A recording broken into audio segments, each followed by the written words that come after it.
7개가 현재 등재되어 있습니다. 등재되어 있는데 지나간 2002년도에 월드컵이 열리던 해 자꾸 우리 그만 넣지 말고 이제 통일에 대비해서 북한 것도 좀 넣는 게 어떠냐.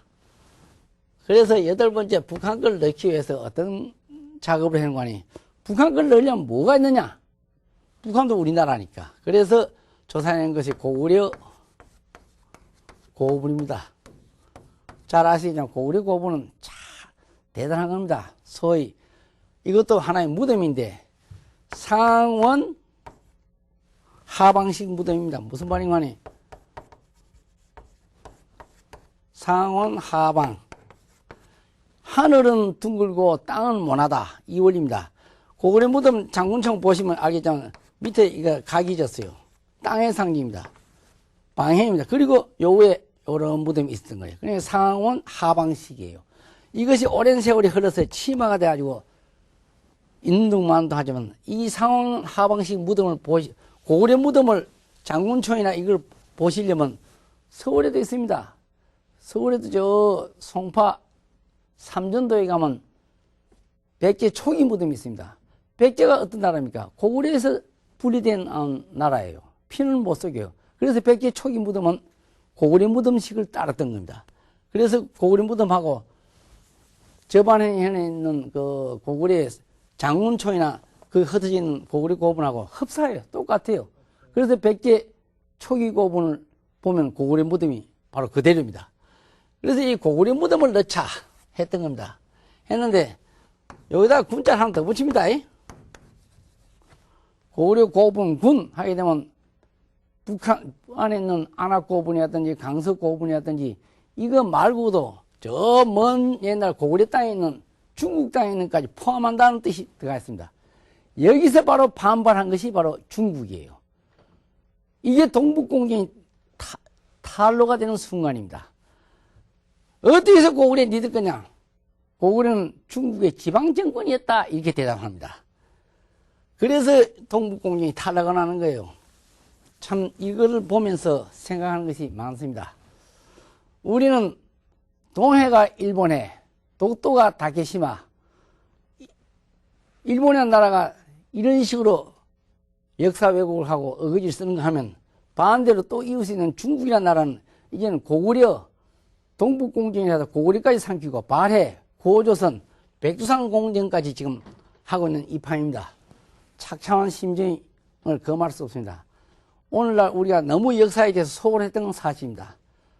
이야기가 좀 너무 야할지는 모르지만 집에 앉아서 삽살개, 진돗개, 풍산개, 개족보다 1일 동안에 나라족보가 날아가고 있는 이런 실정입니다. 그래서 이 고구려 고분 넣으려고 했을 때 중국에서 반발합니다. 반대를 합니다.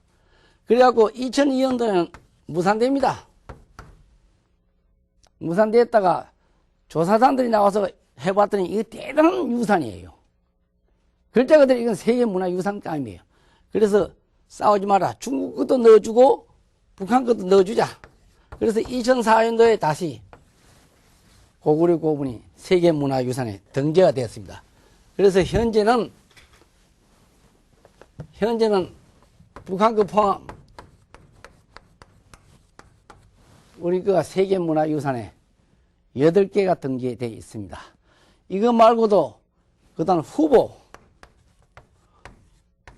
후보에 거론되고 있는 것이 또 있습니다. 이제 차기에 될지는 안 될지는 모르겠습니다만 후보에 거론되고 있는 것이 바로 뭔고 하니 무엇인고 하니 남한산성. 남한산성은 상태가 굉장히 양호합니다.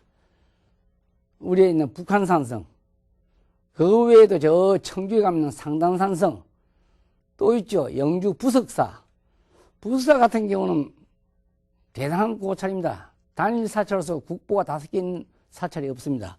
부석사라든지 또 한간에는 요즘 고려 인삼 재배법부터 시작해 인삼은 한국이다. 한국이다 해야죠.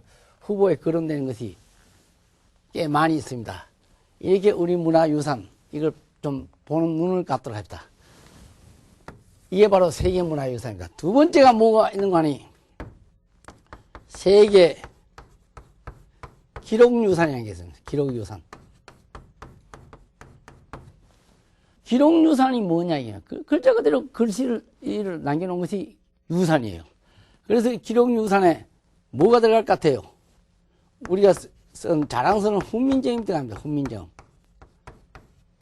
이거 대단한 겁니다, 이거. 여러분들은 오늘날 세계하다, 자유하다, 국제하다 해가지고 영어에 갖고 난리인데, 물론 세계화 시대에 영어는 필요합니다.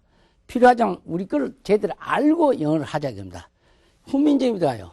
영어 세계문화유산 같아요? 안 돼요. 일본어, 중국어, 히브리 안 됩니다. 안 되는 이유가 있어요. 첫째, 언제 누가 만드느냐? 영어 언제 누가 만드는지 알아요? 모르잖아요. 히브리어 모르잖아요.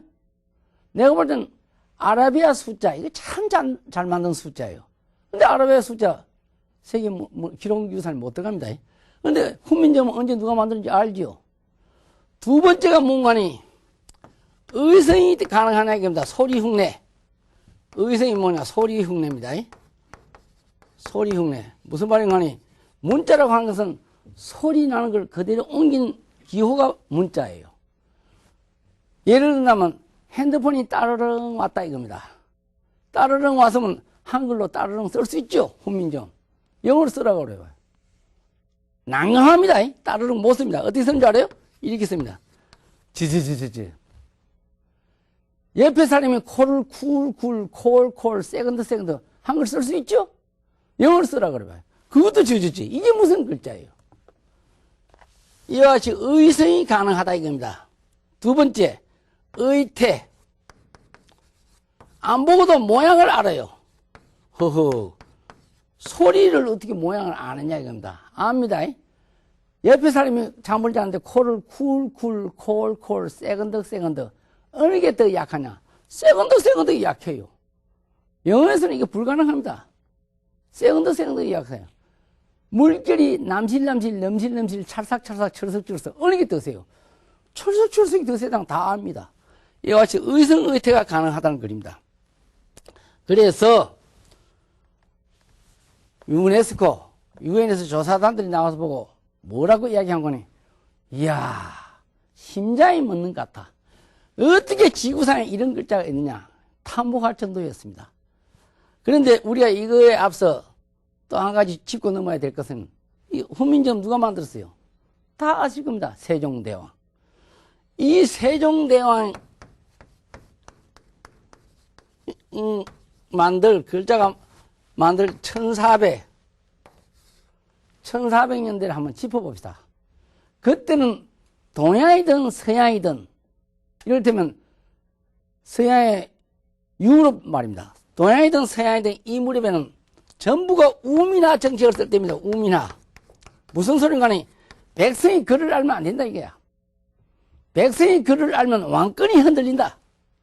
말하자면 글을 알면 왕권이 똑똑하니까 왕권이 흔들린다. 그래서 특정 계급의 전유물처럼 여겼던 겁니다. 그러니까 백성들은 무시해야 돼. 그런데 서양에서 어떤 일이 납니까? 구텐베르그라고 하는 사람이 인쇄술을 발명해요. 인쇄술을 발명해갖고 성경을 대량 양산하기 시작합니다. 그래서 누구든지 성경을 펼쳐봅니다. 펼쳐보니까 이걸 보니까 이 성경 뭐 다 아는 거야. 그래서 일어난 것이 바로 종교혁명입니다. 종교혁명인데 우민화 정책을 쓸 당시에 우리나라는 어떻게 해서 세종대왕이라고 하신 분이 백성도 글을 알아야 된다 이겁니다. 취지가 그렇다면 전혀 다른 발상이 다른 겁니다. 백성도 글을 알아야 된다. 그래서 훈민정음 머리에 뭐라 써 있어요? 나라 말씀이 중국에 달라. 중국이랑 그 당시 중국이란 게 없었어요. 중국에 달라 하는 건 중국에 달라 하는 건 오늘날 국중이에요. 국중. 수도권. 나라 말씀이 수도권 말하고 달라. 어린 백성이 이루고자 할 때 있어도 제 뜻을 제대로 펴지 못하느니라. 내 일을 어여삐 여겨 불쌍히 여겨 새로 28글자를 맹가노니 누구들 시배워 편하게 쓰기 위함이다 하는 이 취지가 그대로 담겨 있어요. 이 취지 자체가 그 당시는 상상을 못한 우민화 정책 시대에 이런 발상이 나와 아주 이 훈민정음이 보급된 겁니다. 그런데 조사단이 나와서 보고는 그럽니다. 왜 28글자를 24글자로 만들었냐? 의문을 제기합니다. 이건 우리나라의 일제암흑기에 주시경 선생이 이걸 이렇게 한 겁니다. 왜 그런 거 하니? 없어진 글자 4개 다 복원하라 그랬어요. 왜? 국제화 시대니까. 국제화 시대니까 없어진 글자 복원하라 이겁니다. 국제화 시대는 말이 다양하죠. 우리도 훈민정음도 다 발음 못하는 게 있어요. 소리 흉내 못 내는 것이에요. 예를 들면 영어로 TH 발음. 이건 불가능합니다. 훈민정음에 이거 없어요. 그 하는 발음. 그 다음에 Z 발음. 그 하는 발음 없어요. 그렇다면 없어진 글자 4글자가 뭐냐? 아래야. 복원하라 그랬어요. 아래야. 아래야는 복원하라 그랬는데 쓰지 말아도 지금 컴퓨터가 등장하면서 아래야 쓰고 있습니다. 필요하니까 쓰는 거예요. 그 다음에 삼각형, 반치음. 이거 살려야 돼요. 반치음. 이거 살리면 이 Z 발음이 해결돼요. 그 다음번에 이거 또 있죠. 꼬리 긴 이형, 콧소리 이형, 콧소리 이형, 응? 하는 거, 응, 응? 하는 거. 저 남쪽에 하면 쓰죠. 어쩔 것이, 응? 하는 거, 응. 이런 것이 우리 훈민정음의 다양성입니다. 그래서 검열관이 뭐라고 권고를 한 거니? 후발국가에 문자가 없는 후발국가에 훈민정음을 보급해도 좋다라고 돼 있어요. 근데 오늘날 세계하다 자유하다 해서 영어 때문에 난리가 나는데 이렇게 훈민정음 우수성이 인정되고 있습니다. 얼마 전에 독립한 나라가 하나 있습니다. 동티모르 공화국. 이 나라 문자가 없어요. 우리 훈민정음 갖다 지금 가르치고 있습니다. 먼 훗날 기회가 되면 가면 아마 우린 다 읽을 수 있어. 뜻은 몰라도 읽을 수 있을 거예요. 이렇게 좋은 글입니다. 그리고 유엔이 만들어 놓은 세종상이 있다는 거 아는지 모르는지. 세종상이 있어요. 올해 20몇 회인가 될 거예요 아마. 유엔이 만들어 놓은 상이에요. 노벨상은 알아도 세종상을 아는 분이 없어요. 왜? 문명 퇴치에 힘쓴 사람한테 줘라 이래 되어 있습니다. 그래서 세종상이 버젓이 유엔이 만들어 놓은 세종상이 지금 존재하고 있습니다. 훈민정음 세계 기록 유산입니다. 두 번째가 뭐가 들어가 있는 거 하니? 조선 왕조실록이 들어가 있습니다. 물론 조선 왕조의 역사책이에요. 조선 왕조의 역사책인데 우리나라의 5천년 역사에 조선 왕조 실록만 역사책이냐 할 수도 있습니다. 물론 그 계중에는 삼국사기도 있고 삼국유사도 있고 제왕응기도 있고 동국통감도 있고 당군세기, 화랑세기, 천부경, 규원사화 하는 책들이 많이 있습니다. 없은 건 아닙니다.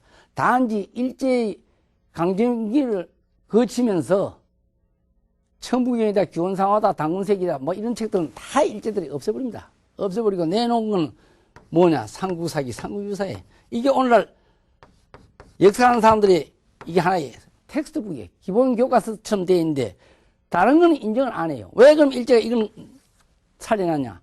소위 자기들이 자랑하는 일본서기, 후진호기, 고사기보다 늦게 나왔다 이겁니다. 니들 역사책에 이것밖에 없다 이겁니다. 그리 되어 있지만 이 조선왕조실록은 요 근세 역사책이지만 조선왕조 500년을 고스란히 담고 있는 겁니다. 태조부터 고종까지, 철종까지 담겨있는 대단한 책입니다. 감이 잘 안 갈 거예요. 조선왕조실록 하게 되면 감이 잘 안 갈 겁니다. 분량이 타이탄 추력 오늘날 한 17번 되는 분량입니다. 여기에 보면 한 왕조의 것이 그대로 담겨 있어요. 담겨 있고 이 왕조실록은 당대 절대 못 씁니다. 당대. 왜? 한 왕이 승하고 난 다음에 그 왕에 대한 사실을 객관적으로 평가해가지고 올렸기 때문에 더욱 역사성이 중요한 겁니다. 세 번째가 뭐가 들어가 있는 거니? 세계 최초의 금속활자, 직지신체 요절입니다. 말이 길기 때문에 직지합니다. 직지심체 요절이라고 하는 이거 불경입니다. 불경. 이것이 세계 최초의 금속활자예요. 세계. 여기선 이 사람이 학교 다닐 때는 세계 최초의 금속활자 하면 아까도 이야기했지만 독일의 구텐베르그. 그래 배웠어요. 그리고 얼마 전까지도 교과서에 계속 등기되어 있었습니다. 그런데 직지심체 요절이 지금 등장하면서 찾아지면서부터 이 구텐베르그 이야기는 쑥 들어가 버렸어요. 이것도 대단한 분입니다. 우리나라에서 불란서에 유학가였던 박병선 여사 지금 생존해 있습니다. 이분이 불란서에서 찾아낸 것이 직지심체 요절을 찾아냅니다. 물론 우리나라가 어렸던 시절에 어떤 경로를 거쳐서 거기까지 갔는지는 모르지만 거기 찾아냈는데 이 책 뒤 말미에 뭐라고 했느냐니 이 책은 몇 년 몇 월 며칠 서원경이 오늘날 어딘가 청주입니다. 서원경 흥덕사에서 주조로 찍었다. 주조. 이야, 주조. 금속활자를 찍었다 하면 요 문구가 나와요. 요 문구가 나와가지고 계산해봤더니 독일의 구텐베르가 한 것보다 7상이 앞섰어. 그래서 세계의 역사를 뒤바뀌어 버립니다. 그래서 직지심체 요절이 세계 기록문화유산에 들어가 있습니다. 그래서 오늘날 청주에 가면 고 흥덕사 터에 원래 아파트를 짓기로 했는데 흥덕사 발굴해 봤더니 주춧돌이 나오고 거기다가 고인쇄 박물관을 만들어 놓고 가면 언제든지 볼 수 있게 되어 있습니다. 한편 유엔에서 이 직지상을 지금 제정하려고 합니다. 직지상은 제정해 뭐 할 거냐 하면 앞으로 이를테면 디지털 문화에 공이 큰 사람한테 주자 하는 것이 취지로 알고 있습니다. 네 번째 뭐가 있느냐? 성정원 일기가 들어가 있습니다. 성정원 일기.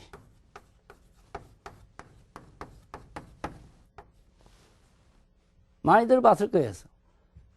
왕실의 가계부? 왕실의 내부에서 일어난 일을 하나도 빼지 않고 다 적어놓은 거예요. 이게 성정원 일기가 들어가 있어요. 왕이 하다못해 동선까지 다 적어놨어요. 모르겠어요. 청와대에 있는 대통령께서 적는지, 컵이까지 적는지 안 적는지 모르겠습니다만, 이거 대단한 겁니다. 이와 같이 세계 기록문화유산에 우리나라 4개가 들어있습니다. 분명히 이야기하지만 세계 기록문화유산 4개를 갖고 있는 나라 한번 나와 보십시오.